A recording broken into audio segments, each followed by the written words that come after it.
मैं कभी भी सही निर्णय लेने पर विश्वास नहीं करता। मैं निर्णय लेकर उसे सही साबित करने में विश्वास करता हूँ।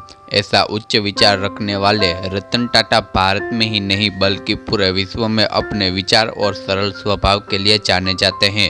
रतन टाटा भारत के हर युवान के लिए रोल मॉडल बन गए हैं। मेहनत इतनी खामोशी से करो कि सफलता चोर मचा दे। कुछ ऐसी ही कहानी है रतन टाटा की।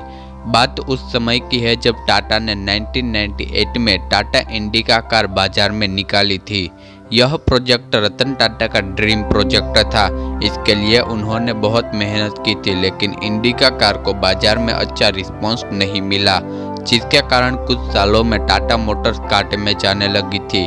टाटा मोटर्स के साझेदारों ने रतन टाटा को कार व्यापार में हुए नुकसान के लिए कंपनी को बेचने का सुझाव दिया और ना चाहते हुए भी रतन टाटा को दिल पर पत्थर रखकर यह काम करना पड़ रहा था। वे टाटा मोटर्स के साझेदारों के साथ अपनी कंपनी बेचने का प्रस्ताव लेकर फोर्ड मोटर्स के पास गए।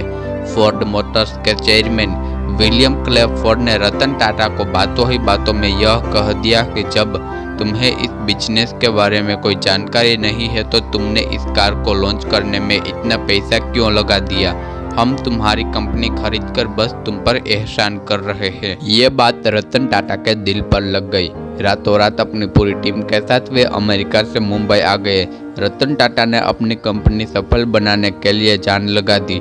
देखते ही देखते कार के बिजनेस का ग्राफ बढ़ने लगा। इससे उन्हें बहुत फायदा भी हुआ।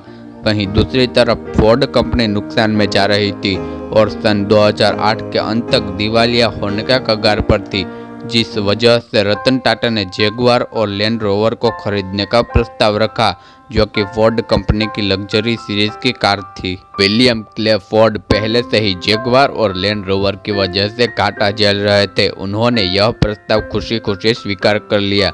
रतन टाटा की तरह विलियम क्ले फोर्ड भी अपने साझेदारों के साथ टाटा मोटर्स के मुख्यालय पर पहुंचे।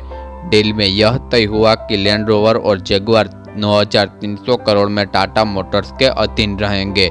इस बार भी विलियम क्ले फोर्ड ने वही बात दोहराई जो पहले उनके सामने कही थी, लेकिन इस बात थोड़ी पॉजिटिव थी। फोर्ड ने कहा कि आप हमारी कंपनी खरीदकर हमारे ऊपर बहुत बड़ा एहसान कर रहे हैं।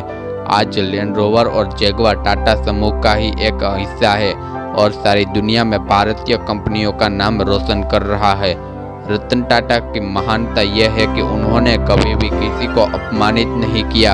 यही वो गुण है जो एक सफल और एक महान व्यक्ति का परिचायक है।